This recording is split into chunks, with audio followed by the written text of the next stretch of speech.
नमस्कार, आप देख रहे हैं 4 टीवी और आपके साथ मैं हूं प्रियंका सिंह। हमारे इस खास बुलेटिन में आप सभी का एक बार फिर से बेहद स्वागत है। बुलेटिन का आगाज करेंगे अहम खबर के साथ।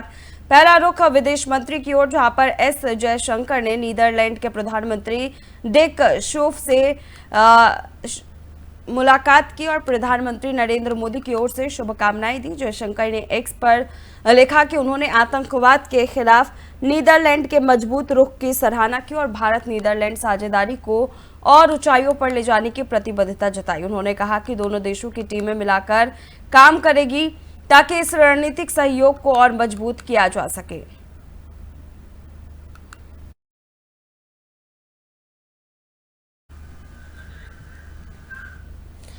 तो वहीं श्रीनगर से बड़ी खबर सामने आ रही है, जहां जम्मू कश्मीर के उपराज्यपाल मनोज सिन्हा ने राजभवन में यूनिफाइड कमांड की बैठक की अध्यक्षता की। इस हाई लेवल बैठक में सुरक्षा से जुड़े तमाम टॉप अधिकारी मौजूद रहे। हाल ही में हुए आतंकी हमलों और खासकर पहलगाम की घटना के बाद ये बैठक बेहद अहम मानी जा रही है। माना जा रहा है कि आतंकियों पर फुल प्रूफ जवाबी रणनीति और घाटी में शांति बहाली को लेकर कई बड़े फैसले किए गए हैं।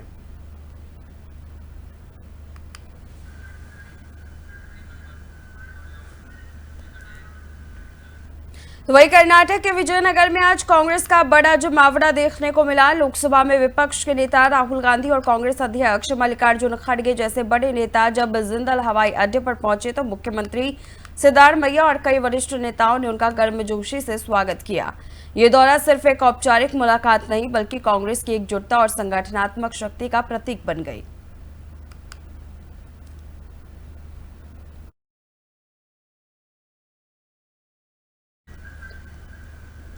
तो वही कर्नाटक के विजयनगर से राहुल गांधी ने बीजेपी और प्रधानमंत्री मोदी पर जोरदार निशाना साधा। राहुल गांधी ने कहा कि जब कांग्रेस ने कर्नाटक चुनाव के दौरान 5 गारंटियों का वादा किया था तब बीजेपी और पीएम मोदी ने इसे जुमला करार दिया था, लेकिन आज कांग्रेस सरकार ने इन गारंटियों को हकीकत में बदल दिया है।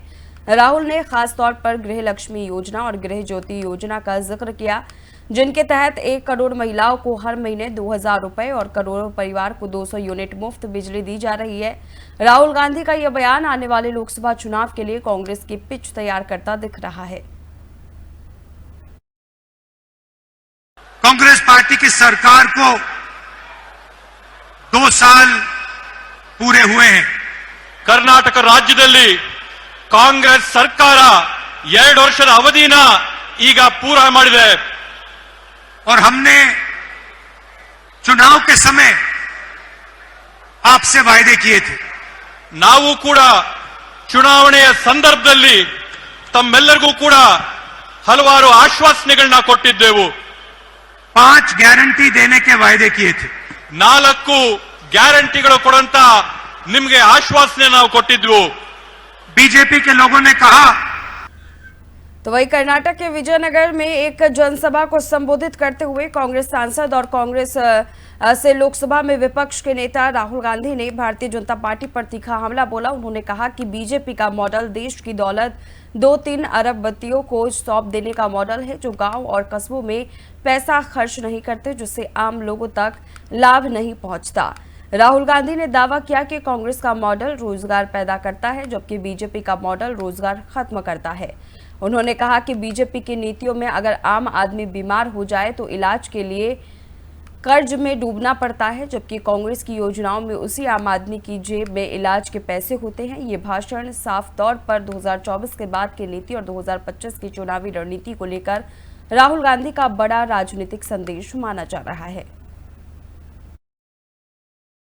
के जेब में डालते हैं तो ये पैसा मार्केट में जाता है, इससे प्रोडक्शन बढ़ती है और गांव-गांव में पैसे का इंजेक्शन होता है। इस पैसे को आप अपने गांव में, शहरों में, कस्बों में खर्च करते हो और इस पैसे से कर्नाटक की अर्थव्यवस्था को फायदा पहुंचा। बीजेपी के मॉडल में वो 2-3 अरबपतियों को सारा का सारा धन पकड़ा देते हैं। ये अरबपति अपना पैसा गांव में, कस्बों में नहीं खर्च करते हैं। ये लंदन में, न्यूयॉर्क में इधर उधर एसेट्स खरीदते हैं और आपका पैसा चुने हुए लोगों के हाथों में चला जाता है। उनके मॉडल में रोजगार खत्म होता है, हमारे मॉडल में रोजगार पैदा होता है। उनके मॉडल में अगर आप बीमार होते हो तो आपको कर्ज में डूबना पड़ता है। हमारे तो वहीं जयपुर से कांग्रेस नेता सचिन पायलट ने ऑपरेशन सिंदूर पर अपनी प्रतिक्रिया जाहिर की है। उन्होंने कहा कि सेना के साहस और पराक्रम को सलाम। उन्होंने कहा कि पाकिस्तान समर्थित आतंकवाद से देश दशकों से पीड़ित है और अब पूरा देश एकजुट होकर इसका अंत चाहता है। सचिन पायलट ने ऑपरेशन सिंदूर के जरिए आतंकियों के ठिकानों पर कार्रवाई को साहसिक कदम बताया, लेकिन साथ ही युद्ध विराम की घोषणा पर सवाल खड़े कर दिए। उन्होंने कहा कि जब युद्ध हमारी सीमाओं पर हो रहा हो और उसकी समाप्ति की घोषणा किसी तीसरे देश के राष्ट्रपति द्वारा की जाए तो ये आश्चर्यजनक और अस्वाभाविक है। सचिन पायलट का यह बयान कई राजनीतिक संकेत छोड़ गया है। जहां तक कल भी मैंने कहा था, आतंकवाद को जड़ से खत्म करने के लिए और पाकिस्तान समर्थित आतंकवाद जो कई दशकों से हमको टारगेट किए हुए हैं, चाहे वो कश्मीर हो चाहे पंजाब हो, ये पूरी दुनिया जानती है और पूरा देश आतंकवाद से तंग आ चुका है। हम चाहते समाप्त हो और जो ताकतें पाकिस्तान के सरजमीन पे आतंकवाद को पनपाने का काम करती हैं, उनका सफाया होना बहुत जरूरी है। इसमें कोई दो राय नहीं है, इसमें कोई अलग अलग बात करने का मतलब नहीं बनता। सारे दल, पक्ष विपक्ष, पूरा देश एकजुट है और होना भी चाहिए। और हमारी सेना का जो प्रदर्शन रहा है ऑपरेशन सिंदूर में, जिस पराक्रम का परिचय उन्होंने दिया है, जिस मुस्तैदी से न सिर्फ भारत की रक्षा करी है लेकिन उन ठिकानों को ध्वस्त किया है जो आतंकवाद के नर्सरी थी, तो मैं समझता हूं हमारी सेना को सलाम हमें करना चाहिए। और मैं तो कहता हूं तो वही पटना से केंद्रीय मंत्री चिराग पासवान का बड़ा बयान सामने आया है। विपक्ष की आलोचना करते हुए उन्होंने साफ कहा है कि आपसी मतभेद और राजनीति लड़ाइयां घरेलू मुद्दों पर कीजिए, लेकिन जब बात अंतर्राष्ट्रीय मंच पर भारत की छवि की हो तब संयम दिखाना चाहिए। चिराग ने विपक्ष पर भारत की छवि धूमिल करने का आरोप लगाते हुए कहा कि ऐसे गंभीर विषयों पर विवाद पैदा करना ठीक नहीं, खासकर तब जब दुनिया भारत की ओर देख रही है। उन्होंने ये भी साफ किया है कि ऐसा प्रतिनिधिमंडल पहली बार नहीं भेजा जा रहा। पहले भी देश की बात रखने के लिए पार्टियों के प्रतिनिधि विदेश भेजे जाते रहे हैं। आपको जितना विवाद करना है, जितने राजनीतिक मतभेद हैं, जितने राष्ट्रीय विषय हैं, उस पे कीजिए ना, पर ऐसे विषय जहां पे दुनिया आपको देख रही है, हमारे देश की, भारत की कैसी छवि आप दे रहे हैं और इसका कारण क्या मेरी समझ के परे है। कांग्रेस के उन्हीं के पार्टी के नेताओं का तो नाम दिया गया है ना। अब कौन कांग्रेस में है और कौन कांग्रेस का है, अगर आपको इतना ही संदेह अपनी ही पार्टी के लोगों पर है तो फिर उनको पार्टी में आप लोग रखते क्यों हैं? और जब अंतर्राष्ट्रीय विषयों पर आप इस तरीके से विवाद खड़ा कीजिएगा तो भारत की किस तरीके की छवि इंटरनेशनल प्लेटफॉर्म पे आप दे रहे हैं?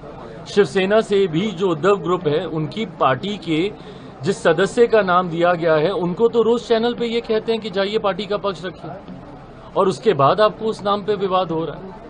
हकीकत ये है कि इन लोगों की अपनी पार्टी में फर्दर ग्रुप्स बने हुए हैं, इन लोगों के अपने अलग गुट बने हुए हैं, और इन लोगों को तकलीफ इस बात की है कि इनके चहीते गुट का जो इनके सामने गणेश परिक्रमा करते हैं, उन लोगों का नाम नहीं दिया जा रहा है और ऐसे लोगों का नाम दिया जा रहा है जो कि सही में काबिल है, काबिलियत रख।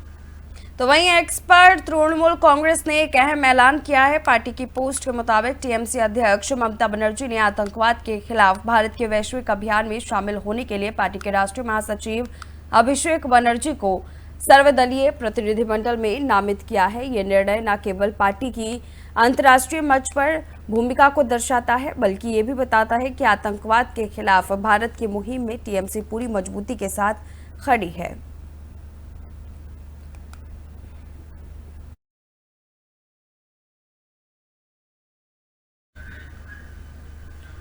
तो वहीं दिल्ली में आम आदमी पार्टी ने अपनी आधिकारिक छात्र शाखा लॉन्च कर दी है। वैकल्पिक राजनीति के लिए छात्रों का संघ। इस मौके पर आप संयोजक अरविंद केजरीवाल ने मौजूदा राजनीति पर जमकर के निशाना साधा। उन्होंने कहा कि आज देश जिन समस्याओं से जूझ रहा है उसकी जड़ें उसी राजनीति में है जो पिछले 75 साल से चली आ रही है, चाहे वो कांग्रेस हो या BJP.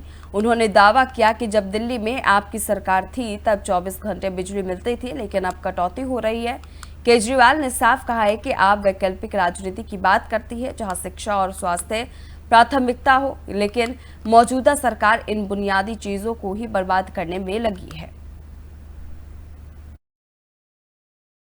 Association of Students for Alternative Politics। ये ऑल्टरनेटिव पॉलिटिक्स क्या है और मेन स्ट्रीम पॉलिटिक्स क्या है? आज हमारे देश के सामने बहुत सारी समस्याएं हैं। किसी भी देश के सामने किसी भी वक्त समस्याएं तो होती हैं, लेकिन जिस किस्म की समस्याएं आज हमारे देश के सामने हैं, बेसिक समस्याएं हैं, खाने को नहीं है, पढ़ाई नहीं है, कोई बीमार हो जाए तो इलाज नहीं है। 75 साल हो गए देश को आज़ाद हुए, अस्पताल नहीं है, दवाइयाँ नहीं है, सड़कें नहीं है, बेरोजगारी है। खुश कौन है? कोई नहीं है। स्टूडेंट्स दुखी हैं, महिलाएं दुखी हैं, व्यापारी दुखी हैं, इंडस्ट्री का बुरा हाल है, चारों तरफ बुरा हाल है। और क्यों? उन सारे तो वही झारखंड में स्वास्थ्य सेवाओं को मजबूत करने की दिशा में एक और कदम बढ़ा है। सरायकेला खरसावां जिले के चांडिल अनुमंडल स्थित चौका में 50 बेड के अस्पताल भवन का शिलान्यास किया गया। टाटा रांची मुख्य राजमार्ग संख्या 33 पर स्थित चौका थाना के सामने इस अस्पताल के आधारशिला ईचागढ़ विधायक सविता महतो ने विधिवत नारियल फोड़कर और फीता काट कर रखी। इस अस्पताल भवन का निर्माण झारखंड सरकार की योजना के तहत करीब 3 करोड़ 35 लाख रुपए की लागत से किया जाएगा। निर्माण कार्य का जिम्मा झारखंड के परियोजना कार्यान्वयन इकाई सरायकेला खरसावां को सौंपा गया है। शिलान्यास कार्यक्रम के दौरान जिला परिषद सदस्य सविता मारेडी, पूर्व प्राचार्य डॉक्टर प्रहलाद महतो, स्थानीय मुखिया और बड़ी संख्या में गणमान्य लोग मौजूद रहे। यह अस्पताल न सिर्फ चौका बल्कि आसमान के इलाकों में लिए भी एक बड़ी सौगात मानी जा रही है। हॉस्पिटल में जो पहले तो वहाँ पर हमारे जो भी आएंगे यहाँ मरीज, उसके लिए तो डॉक्टर का उपलब्ध होना चाहिए। वहाँ पर नर्स हो या सब जो अपना बेड ये है, अभी ब्लड टेस्ट का है, एक्सरे का है, ये सब सारा चीज़ का सुविधा रहना चाहिए। सर मैम कब तक बन के कंप्लीट होगा? 9 महीना के। हॉस्पिटल में जो पहले तो वहाँ पर हमारे जो भी आएंगे यहाँ मरीज, उसके लिए तो डॉक्टर का उपलब्ध होना चाहिए। वहाँ पर नर्स हो या सब जो अपना बेड ये है, अभी ब्लड टेस्ट का है, एक्सरे का है, ये सब सारा चीज़ का सुविधा रहना चाहिए। सर मैम कब तक बन के कंप्लीट होगा? 9 महीना के। हॉस्पिटल में जो पहले तो वहाँ पर हमारे जो भी आएंगे यहाँ मरीज, उसके लिए तो डॉक्टर का उपलब्ध होना चाहिए। वहाँ पर नर्स हो या सब जो अपना बेड ये है, अभी ब्लड टेस्ट का है, एक्सरे का है, ये सब सारा चीज़ का सुविधा रहना चाहिए। सर और चलिए एक बड़ी खबर की ओर रुख कर लेते हैं। यूपी, दिल्ली, उत्तराखंड में मौसम को लेकर के बड़ी अपडेट सामने आ रही है। यूपी के 34 जिलों में मौसम विभाग का अलर्ट जारी किया गया है। उत्तर प्रदेश में आंधी तूफान और बारिश का अलर्ट जारी किया गया है। दिल्ली में आज आंधी तूफान और बारिश की संभावना बताई जा रही है। उत्तराखंड में भी भारी बारिश को लेकर ऑरेंज अलर्ट जारी किया गया है। बड़ी जानकारी हम आपके साथ साझा कर रहे हैं।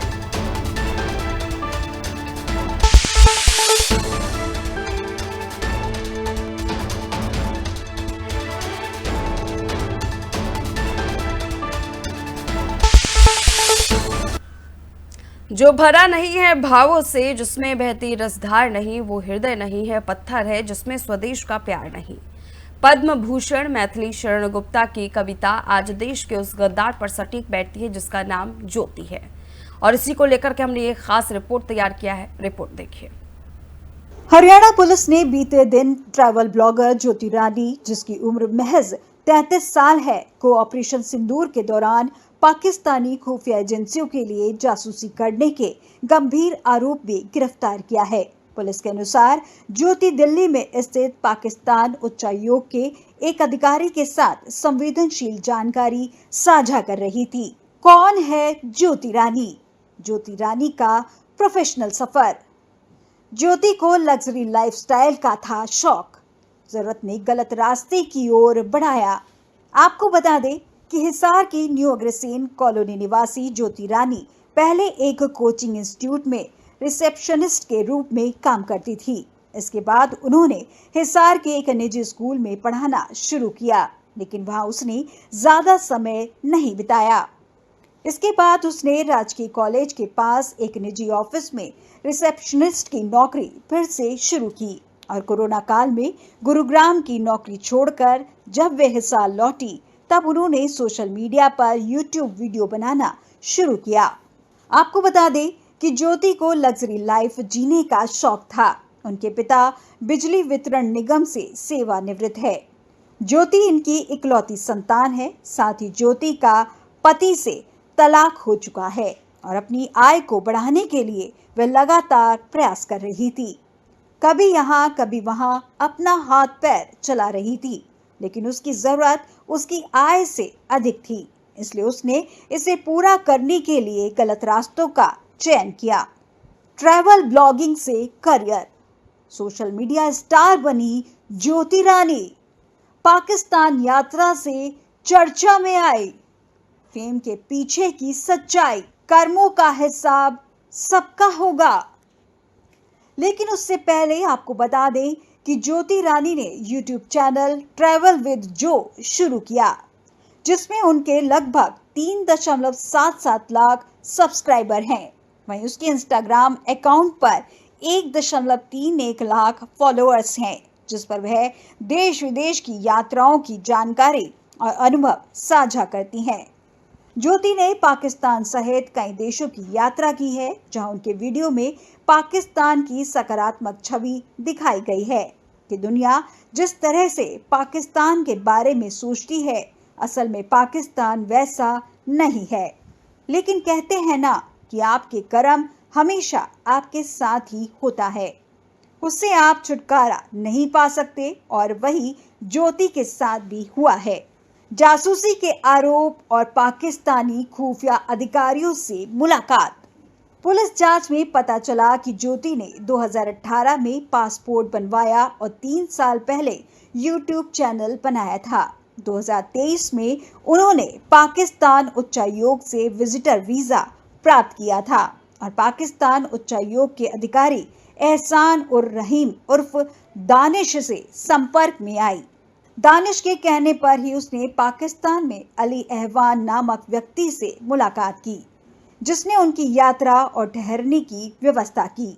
इसके बाद उसने पाकिस्तान के सुरक्षा और खुफिया अधिकारी शाकिर और राना शहबाज से संपर्क बनाया और ज्योति ने उसके साथ पाकिस्तान में उन सभी जगहों का दौरा किया जहां आम इंसान का जाना मुमकिन नहीं है।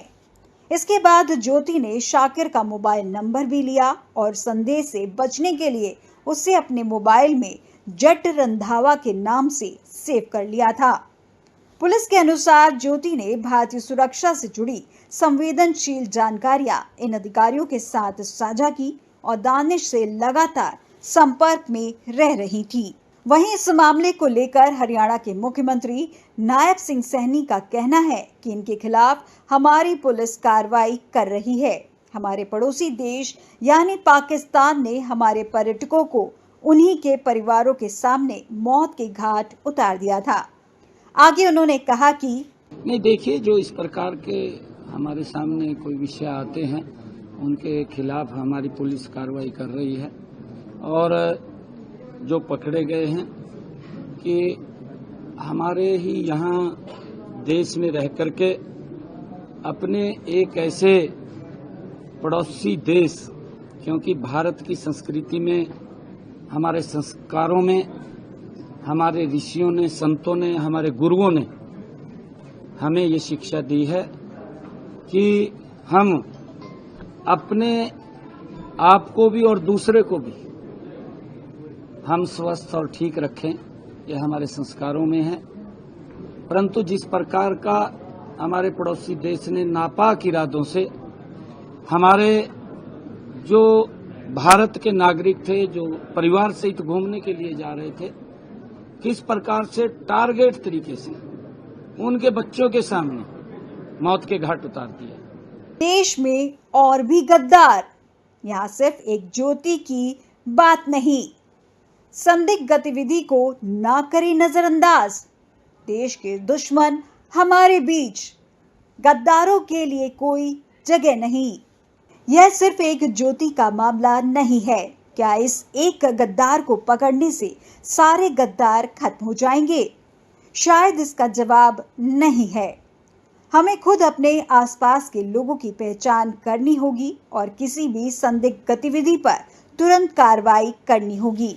हमारी सुरक्षा और देश की रक्षा हम सबकी जिम्मेदारी है, क्योंकि हमारे देश में कई ऐसे गद्दार हैं जो हमारे और आपके बीच में हैं और हमारी सुरक्षा को कमजोर कर रहे हैं। यह हमारी जिम्मेदारी बनती है कि ऐसे लोगों को पकड़वाने के लिए पुलिस की मदद करें ताकि हमारा देश सुरक्षित रहे।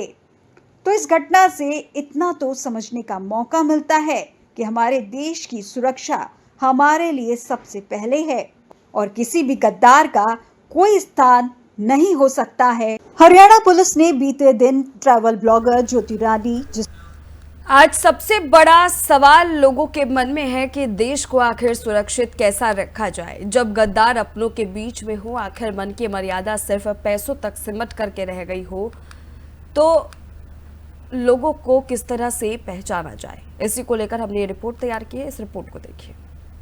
जम्मू कश्मीर के पहलगाम में 22 अप्रैल को हुए आतंकी हमले के बाद से देश की खुफिया एजेंसियां पूरी तरह अलर्ट मोड पर हैं। सुरक्षा एजेंसियों ने ऑपरेशन सिंदूर के बाद 8 मई से लेकर अब तक 10 जासूसों को पकड़ा है।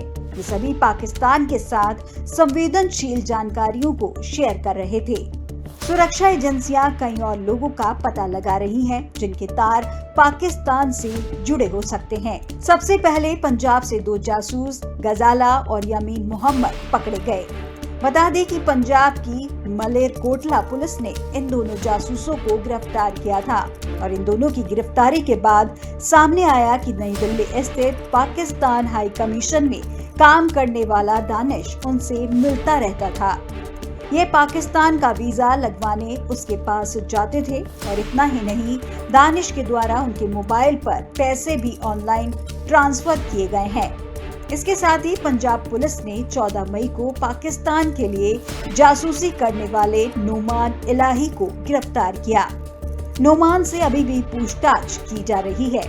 आरोप है कि नोमान पाकिस्तान के कुछ एजेंट्स के साथ संपर्क में है। वहीं हरियाणा के कैथल जिले से पाकिस्तान का मददगार देविंदर सिंह ढिल्लो को भी गिरफ्तार किया गया है। जांच में सामने आया है कि उसने भारत के सैन्य ऑपरेशन सिंदूर से जुड़ी जानकारी और सेना की गतिविधियों के बारे में पाकिस्तान को बताया है। आरोपी ने कबूल किया कि वे कॉरिडोर के रास्ते पाकिस्तान स्थित करतारपुर साहिब, ननकाना साहिब, लाहौर और पंजा साहिब जैसे धार्मिक स्थलों पर दर्शन करने गया था और इसी दौरान वह पाकिस्तानी खुफिया एजेंसी ISI के संपर्क में आया। वही यूट्यूबर ज्योति मल्होत्रा को हरियाणा की हिसार पुलिस ने पाकिस्तान के लिए जासूसी करने के आरोप में गिरफ्तार किया है। ज्योति पाकिस्तान हाई कमीशन में कार्यरत दानिश नाम के अधिकारी के साथ संपर्क में थी, जिसे बीते 13 मई को भारत सरकार ने देश छोड़कर जाने को कहा था। ट्रैवल ब्लॉगर ज्योति खुफिया जानकारियां पाकिस्तान के साथ शेयर कर रही थी। पाकिस्तान के लिए जासूसी के आरोप में पकड़ी गई लड़की, लेकिन एक एक्स यूजर ने उसे पकड़ लिया था। दरअसल साल 2024 में एक एक्स यूजर कपिल जैन ने राष्ट्रीय जांच एजेंसी यानी NIA को टैग करते हुए ज्योति की गतिविधियों पर संदेह जताया था। उन्होंने लिखा था कि NIA कृपया इस महिला पर करीबी नजर रखें। एक्स पर किया गया पोस्ट अब वायरल हो रहा है और इस पोस्ट के बाद कई लोग सुरक्षा एजेंसियों की सतर्कता पर सवाल उठा रहे हैं। वहीं पाकिस्तान के लिए जासूसी करने वाले अरमान को थाना नगीना के अंतर्गत गांव राजाका से गिरफ्तार किया गया है। आरोप है कि वे व्हाट्सएप के जरिए देश सैन्य गतिविधियों को पाकिस्तान भेजता था। वहीं पुरी की यूट्यूबर प्रियंका सेनापति से भी जांच एजेंसियां पूछताछ कर रही हैं।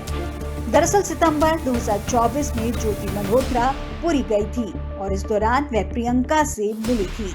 अब एजेंसियां पता लगाने की कोशिश कर रही हैं कि क्या प्रियंका को ज्योति की गतिविधियों की जानकारी थी या फिर वो कुछ शेयर कर रही थी।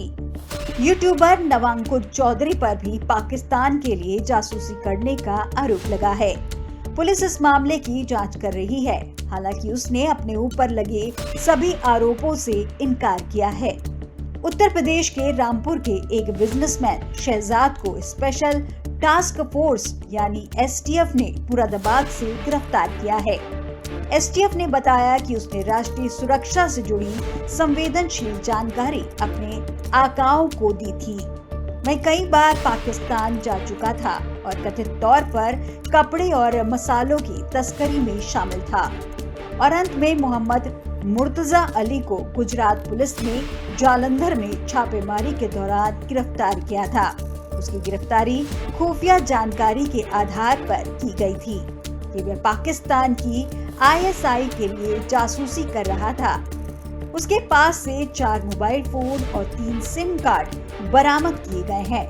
पाकिस्तान के लिए जासूसी करने के आरोप में पकड़े गए जासूसों की गिरफ्तारी देश की सुरक्षा के लिए एक बड़ी चेतावनी है और इस पूरे मामले ने यह साबित कर दिया है कि हम अपने घर में ही अपनी सुरक्षा को लेकर सतर्क रहें। सुरक्षा एजेंसियां इस मामले की गहराई से जांच कर रही हैं और जैसे जैसे जांच आगे बढ़ेगी नए खुलासे हो सकते हैं। अब देखना यह होगा कि इन गिरफ्तारियों के बाद सुरक्षा एजेंसियां और सख्त कदम उठाती हैं या नहीं। अब देखना यह होगा कि इन गिरफ्तारियों। तो फिलहाल इस खास बुलेटिन में बस इतना ही। रुकेंगे एक छोटे से ब्रेक के लिए। ब्रेक के उस पार खबरों का सिलसिला जारी है।